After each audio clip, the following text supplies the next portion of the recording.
Hello, everyone. Thank you for joining me for the Faith Organization Fathers Against Inequalities Towards Humanity. And I'm James Eubanks, your host. And today's topic, we're going to be discussing pro life and abortion as it pertains to the father and mother and the unborn child. And today I have Kaylin on the line as well as Mr. Lawrence on the line. And we will be discussing this in detail. All right. So before I do, I just want to touch on when it comes to, and I'm going to say out front, I'm for pro life. And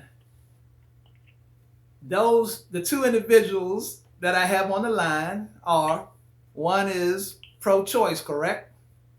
Yeah. That's Lawrence. And Kaylin, your stance? What is your stance? Kaylin. Are you asking I'm me first? asking you. Oh, okay. You said Lawrence and Kayla. I didn't know you were talking to me. Okay, so my stance is obviously pro-choice. I'm a woman. I feel as a woman, I reserve the right to make decisions on what I want to do with my body. If I were to tell someone, I want to sell my kidney, they're not going to say, oh, no, you shouldn't sell your kidney. They're going to say, oh, that's really nice. You're helping somebody else who might need one. There's a big waiting list for it. So just like I reserve the rights to donate organs, I feel as if I reserve the right to decide whether or not I want to carry a child to full term. Now, women get abortions for different reasons. So it might be an economical reason. It might be a relationship. It might be she was a victim of rape. It's a wide variety of reasons why women get abortions. And I feel as if I decide that I want to have an abortion. It's my choice. It's my decision. Some people who are pro-life would say, no, that's killing. It's against the Bible. But if you speak of the Bible, there's very little information about abortion in the Bible. Yes, it's the Ten Commandment, thou shalt not kill. So, with that being said, let's say I get an abortion really early on. Is that considered a full-term pregnancy? Not necessarily, no. Or it doesn't say in the Bible, well, you can get an abortion if this is the stipulation you can have when this is when you can't. It doesn't say that. There wasn't a lot of information about abortions back in biblical times, so there's not a lot of information on it. So I feel as if, yes, I do reserve the right to be able to have an abortion, and I support women who do so. Now, at the same token, I do not agree with women who get abortions when the children are considered full term. I feel as if there should be a law in place that, you can't get an abortion if you're past, let's say, 3 months. After 3 months, no, I do feel as if that is murder. It is. And I wouldn't do that myself. Okay, now you made reference to back in biblical times, but how do you know it was? I mean, it might not have been any abortions back in biblical times. So today it's a different story. However, I'm gonna get back to you on that. But Lawrence, what do you have to say in reference to all of that? I'm pro-life and I'm pro-choice. I'm sorry. I'm pro-choice, and the reason I'm pro-choice is theoretically we haven't really discussed the issue of when life really, quote unquote, begins. Are we talking about the beginning of the journey toward life in the form of a fetus growing into that of a baby which is born, or are we talking about once the baby is conceived, it has full life? Oh, okay. Some people may have a child that's stillborn. That child never reached that formality of living, of having a life. So upon birth, even though we see or hear about, or with all the technology we have today, we see child being growing within that womb of a parent or of a mother. That baby is still attached to that mother's umbilical cord, so it really is not breathing its own breath of life. So the question here is, are we terminating a life, or are we terminating the beginnings of a life? It's just like I relate it to like car industries. Car industries always manufacturing new vehicles, but they're not yet to be driven yet until they pass certain qualifications. Until that car meets all the standards, of what the government allows that car to go through to be out on the road is not considered a legalized vehicle yet. So, with that being said, what is the definition are we looking at? Are we looking at a life that's in the makings of, or are we talking about a life that's already established? Because when we look at the Bible and say, thou shalt not kill, we're talking about killing that of which is already established as a form of life, not the development of someone that's being constituted into life. Well, that's my feelings about it. Well, I'm going to say this from a biblical standpoint, and in Jeremiah chapter 1, verse 5, it states, before I formed thee in the belly, I knew thee. So, in other words, God already knew us before he even formed us in the belly. So the thing is, once the sperm makes contact with the egg, that's forming life in itself. It's a process. It's forming life. Some people say, well, it's not truly formed yet, or this and that. But I totally disagree with that. So the thing is, from that standpoint, you killing a life before it even, gets to, full stage. If the child was able to, I'll put it this way. If these unborn children would be able to say they wanted life, I'm sure they say they'd rather live in order to and not die. That's my take on that. Not necessarily. I'm sure if they were able to say, I want life, they would choose life instead of death. And just as well as I do, if the shoe was on the other foot, you would say, I want to live. So all these unborn children, matter of fact, wait a minute. It depends on what they're being born into. If they're being born to a mom that's strung out on heroin. Nah, we don't.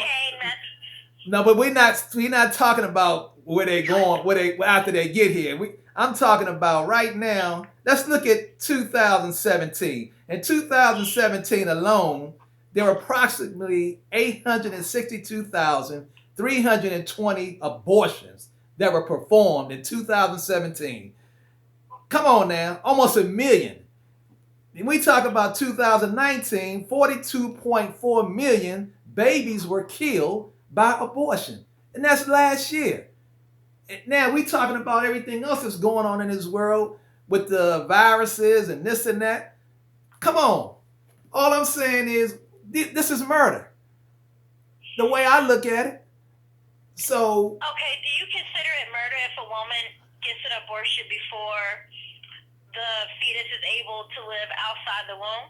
I had already addressed that. I already said if when the sperm makes contact with that egg, it's in formation. So if you're doing anything to disrupt that, then you're taking a life. The life wasn't even born yet. I mean, it's in the process. Let me ask you this. How is it considered classified a life if it's not a breathing soul? See, when you go back to creation, it said God breathed into the earth and made man, and man became a living soul. Before God breathed onto a soul, a piece of earth, it was just that which we are considered made of clay, dirt. Okay, God didn't need women's birth in order for a man to be conceived or to be formed. That didn't happen until after sin. But before sin, when God created Adam and Eve, it was nothing. God breathed into and made a living soul. These babies or these infants or the fetuses aren't living souls. They haven't had a chance to fully develop. When you say God knew of me before I was formed, that's because I am formed. So I am formed into the world. So of course he knows about my beginnings, because right now as we stand, I'm here today. But a fetus never gained a name, never gained a sexual identity, never gained a social security number, never gained a date of birth. Okay. In the process, and a mom gave up the right for the child to be developed into a breathing soul, just for whatever reasons that may be, just like Kayla has stated. Either they was a victim of rape, either they was in a economic situation where they just knew that they was going to have trouble bringing this child into the world. So when you say killing of a child, you make it seem like the child is already formed and completed. That's We're it. talking about something before it gets ratified into a No. completion. Negative. I disagree with that because at the end of the day, the child is still in formation. So you disrupting It's not that. a child. It's just in the process. It of being is a right, child. correct. Do you know what sex it is? Let me tell you something. It's not a matter of knowing what sex it is. It's still being In the formed. first few weeks, It's in still. the first few, just before the 3-month period. It is. Before 3 months. Because Kayla, as a woman, you saying 3 months, right? Right. That child is In still 2 being months, formed. In 1 month, do you know if it's gonna be a boy or girl? You might not No, you do know. not. You might not know the sex, but at the same time, you don't killing know it. the sex You until killing you it. reach, But you're killing it. huh? You What are killing you it. killing? It's still life. It's still life there. You're killing the life. If you remove that child from the mother, from the womb at 1 month, does it breathe on its own? It may No, not. it does not. It may not breathe on its own, but God has put things in place for the woman's body, for the child to be able to get to that point. There's no living organism in that But- person. It's in well, the it's in the stage Well, you know, this it's is in the creation of, it's in the form of. that I just said that is forming, but you interrupting the formation of something that's getting ready to come to full existence, full blown, But it hasn't formed yet. It's in the beginning stages. and you're killing It's it in the beginning. The child doesn't breathe Well, the breath until it's born, and the doctor let me- spanks the baby on its butt, let- and let it me- takes its first breath. Let me say this. That's when it's a living being. Let me say this. You have these children. I say children have also been. Wait a minute. You're classifying them what they are not. Nope. Once they're done, but just like food. Well, we can say fetus. We can say fetus. When you eat the cake, once you put it in the oven, it's only been there for 2 minutes. We can say fetus or whatever. The bottom line is, it's still a living organism. Say what it is. It's still a living organism. That's what it is. A living. But see, the underline is it's living. Okay, you missing that point. It can't survive on its own. It's living. It's not right for women to have children if they can't take care of the children. Okay, and they can adopt. They can put the child up for adoption. No. Yes. That hurts them as well. No. Easier said than done. Yeah, you have to, as a mom, mentally, okay, I'm pregnant, and I know I'm unable to take care of the child, whether I have mental health issues, physical issues, or let's take it to this, okay, so I get pregnant, and I have an underlying health issue. My physician says to me, you know, you cannot carry this baby to term. If you do, you will die. It's no ifs, ands, or buts.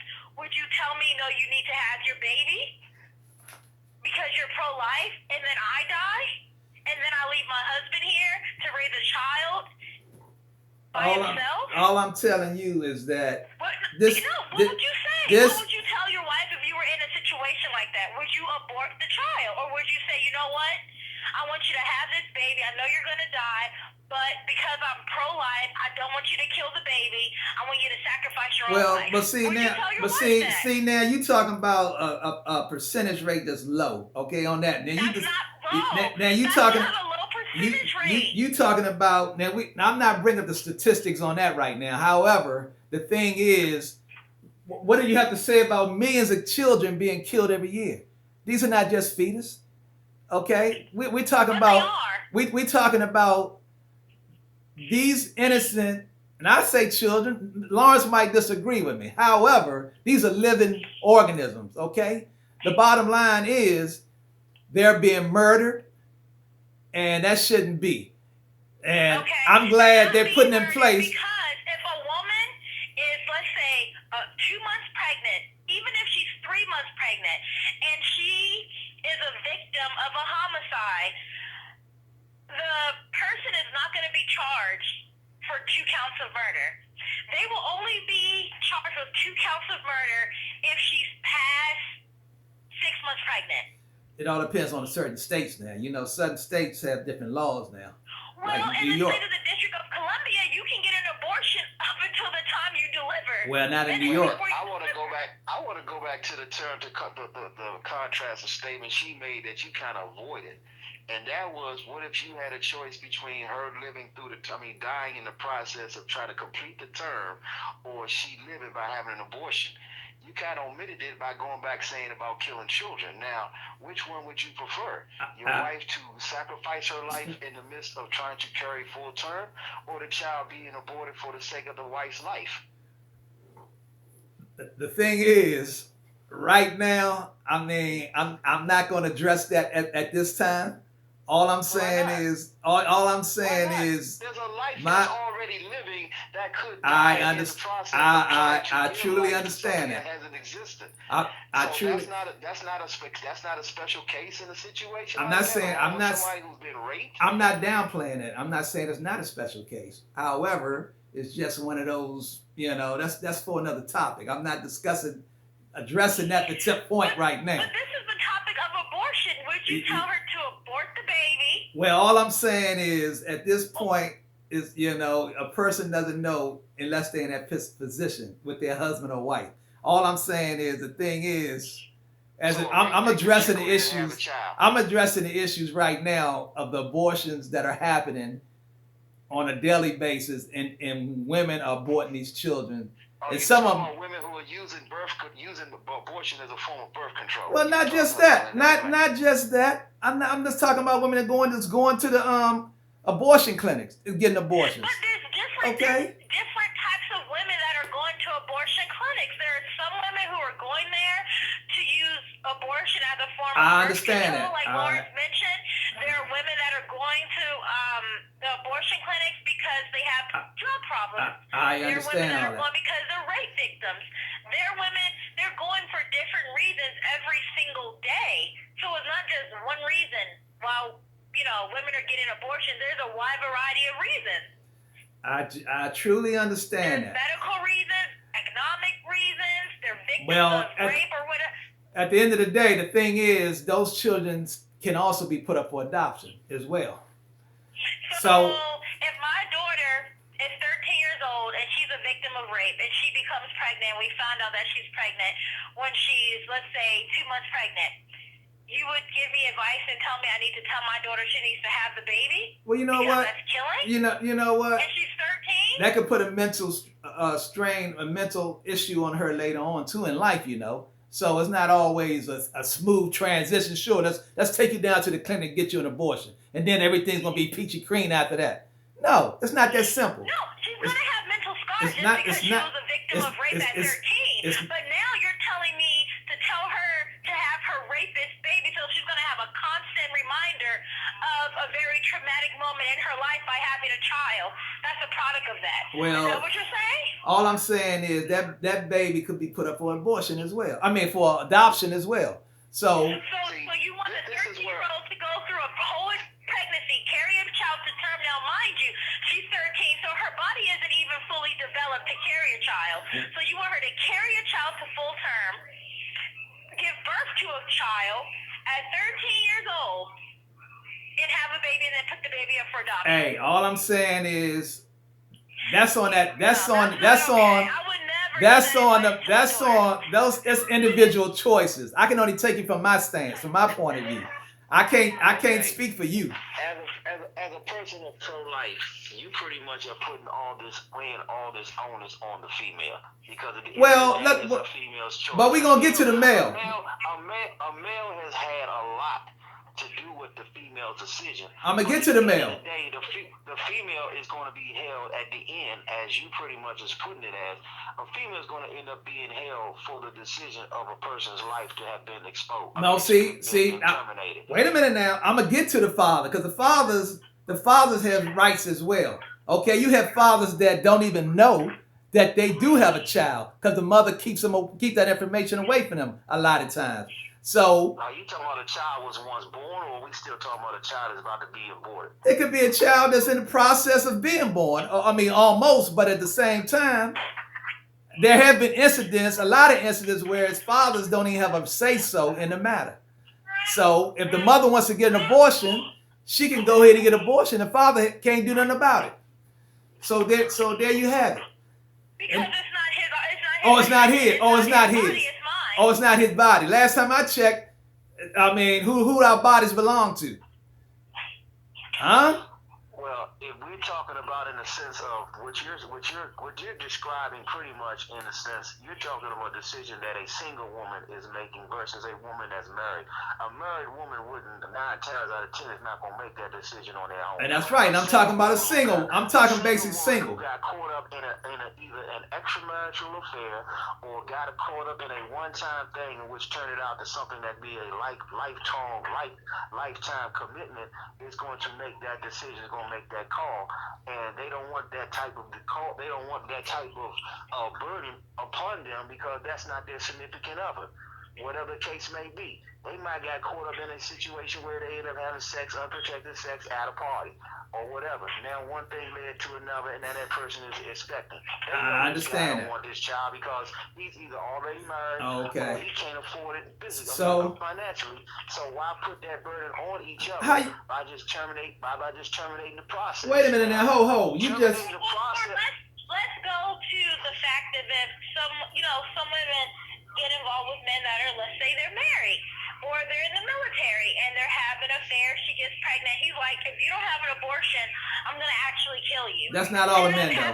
Do you know the rate of women who are murdered because they want to carry a pregnancy to full term? We're not speaking... And the ex-boyfriend doesn't want them to, or he's married or whatever? But, excuse me, but we're not speaking in terms of those who want to have the child. We're speaking about those who don't.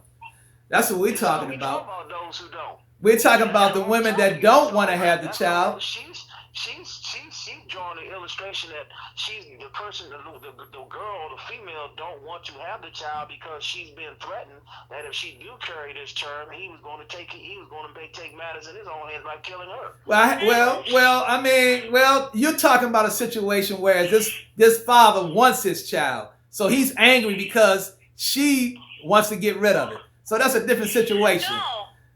That's what you're talking about, right? No, she's talking about, let's say that she ends up with the girl end up being pregnant by somebody that she goes and confronts and say, look, I'm pregnant carrying your child. And he says, well, you need to get rid of it or I'm going to get rid of you.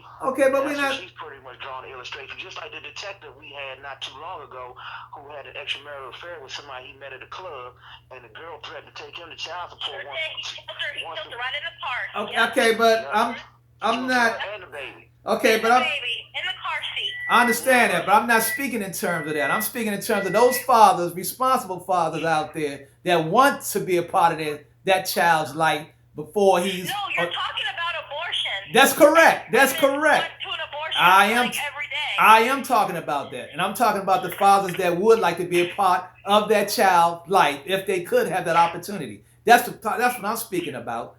I'm speaking about that. But the mother doesn't want to have the child because maybe she feels she wants to disconnect from this man, or he can't afford to have the child. Maybe you have some fathers that can't afford the child, but they don't want to have no dealings with the father. So is that right? Is that morally right? Is that right for the child itself to take his life, he or she's life, because of the mother has some type of disagreement with the father? That's the point I'm getting at. Well, see, had that discussion happened before the unprotected sex, they wouldn't have been in that position to begin with. And since they're an unmarried couple anyway, that took a chance to have a so-called rendezvous good time for 20, 30, 40 minutes, and it ended up in a lifelong decision now to be made, it's going to be a conflict of interest between what somebody wants and what somebody doesn't want. But at the end of the day, their biggest problem began by having sex out of wedlock from the jump. Okay, but now they're a separated couple who don't live together, who don't live in the same household, and now they got to deal with the substantial issue of a discussion that was never had from the jump. Because a lot of married couples say, they ready and they want children. But when you're talking about a relationship, how many of us in a girlfriend-boyfriend relationship are actually having a conversation with our significant other about we wanting kids? And if it happens, when it happens, now we see the other side of that person. Like they say, you don't understand adversity until you have to hit it in the face, because everything about good times and hanging out and stuff is one thing. But then when you caught up with a life's decision amongst a person who's not your significant other, that's when you're going to hit brick walls. And that's a decision that's now being made by two people who never had a discussion about having kids, and now someone is pregnant, don't want to go through the term because she wasn't ready to be pregnant, and he's all of a sudden happy because he's about to have a child. But they have a mix. It's just like being in a mixed relation, like being unevenly yoked. Neither one of them wants to have a child, the other one don't. But guess what? The carrier is going to make the final choice. So they're not bound together by anything lawfully. So at the end, who's the problem? I mean, who suffers in the end? Who is the one that suffers? Is it the mother? Is it it's the mother? Oh, so it's not the child. That's what you're saying. The child's the one that's getting killed. The child is not going to suffer because there was no child. Right. Well, suffering in the standpoint, when I'm saying suffering, is the one that's abolished, the one that gets flushed down the toilet, the one that gets, you know. Have you ever seen these abortions when these children are getting aborted? Have you seen it? Have you seen how they pull? Have you seen how they use the tweezers or whatever they use to pull that child out of their snip out? Have you seen action abortion? So hold up, do they come out crying? How can they come out crying? Have you actually seen one? That's what I'm trying to tell you. Do they come out? See, you're speaking as a person who's a perfectly full-fledged, full-grown person with feelings. You're speaking on behalf of someone who doesn't have feelings, who doesn't have nerves, who doesn't have a heartbeat, who don't have sight, who doesn't have anything as a human that's already fully developed. And when you take your mind away from that, it's just like people who read the Bible. They always taught me there's two ways you can read the Bible. One from the flesh and one from the spirit. If you read it in the form of the flesh, you won't be getting its I'm reading from both. I'm reading from both. If you read the Bible from the spirit, you will get a more definitive understanding of what it means because you're reading it in the spirit. But you read it in the flesh, you're going to read it as just like you read a novel, just like you reading a book, just like you reading something of a love story. So you're not going to get its full effects. And when you say, just like for instance, when they tell you in communion, he who eats of this bread shall never die. We know doggone well if you eat of your own communion, you're not going to keep you on earth for 200 years. Well, I understand. When we're talking about eternal life, that means after life, you're going to rest until you gain eternal life. But we know that the minister said, "He who eateth this bread shall never die." We know we ain't talking about on the physical sense. But if you're looking at it on the physical sense, you're saying, "Oh my goodness, if I take communion all the time, I ain't gonna never." But see, okay, but see, I just gave you the statistics on this. According to the CDC, Center for Disease Control and Prevention, they are saying babies. Okay, they already told you 42.4 million. They said babies. They didn't say fetus. They said babies are killed by abortion. Okay, so you can argue that with them. They already said it's a baby. So babies all they want. Baby is just like Kayla said earlier. Once that baby has been born, conceived, and the doctor slaps it on his butt, and the baby start crying, that's when the form of life begins. The life begins in the womb. So we all have the disagreement. The life begins inside of the womb. Okay? Once it gets outside of that, that's a different ball game. But once it's inside the womb, it's life. It's life. Inside of it is a different. It's life. It's still life. It's a form of life. That baby has emotion. That baby can feel. That baby can feel especially when it gets up to a certain weeks, it can feel. Okay? So the thing is, the babies are being killed every single year. I don't care how you try to coat it or sugar it or whatever you want to say, they're still being killed. And that's according to the CDC. Well, the So- CDC has ratified it as babies. It's not, so- just like Kayla said, if well- you killed a woman who had a fetus in well- her that was less than a certain term that was set, you're not getting charged with double murder. Well, all I'm saying to you and How her, that baby has rights to be considered a baby when pro-life and pro-choices meet up head to head and want to debate the issue, or the so-called Well- Center for Disease Control want to classify it as a baby. It is a When it baby. comes to that baby's rights, when a mother who's pregnated gets killed by a mad person who don't want to have the baby, don't get charged with double murder. Why is it that law says one thing and scientists say another? well, you know what? All I'm gonna say is, and I'm gonna end it on this. The thing is, and the bottom line is, life is being killed. I don't care how you want to dress it or say it. This is what's happening, and these children, kids, babies, have a right to life. All right. These babies have a life to right when they become babies, and they have made Well, it out well, of this the is- outer banks of being internally Well- developed. Until then, Well- you cannot pull a fetus out of a woman at 2 weeks and think it's going to live on its own. Well, you know what, Lawrence? It's not a baby then. Lawrence, I'm just saying. Tell me your we can- perception of what life is. we- Your life is. You telling me after I've had intimacy with my significant other, and my sperm made contact with her egg. All of a sudden, when she's pregnant now, all of a sudden I created life.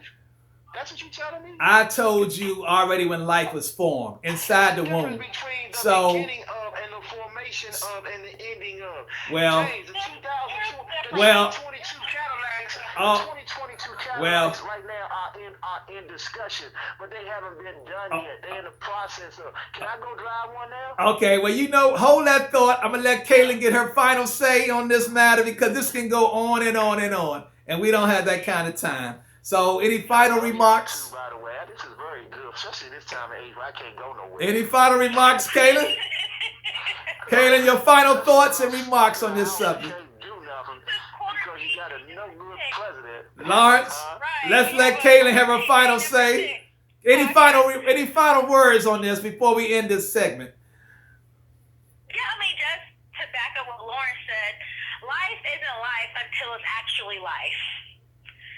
The child is not a child until it's carried to full term and it's born and is actually took its first breath of life. Before then, that fetus relies on the mother for oxygen, for food, for everything. It cannot survive outside the womb at a month, at 2 months, at 3 months, at 4 months, at 5 months, sometimes not even 6 months. Then when you get into 7, 8, and 9 months, yes, they do consider that a viable pregnancy. Okay, all right. Well, I'm gonna have to end it on that note, and I'm gonna have you all back on again because this can go on and on and on. And I thank you all for your input on this subject matter, and I thank everyone else for joining us on the faith page, Fathers Against Inequality Towards Humanity. And we'll talk to you again. Thanks again. Bye.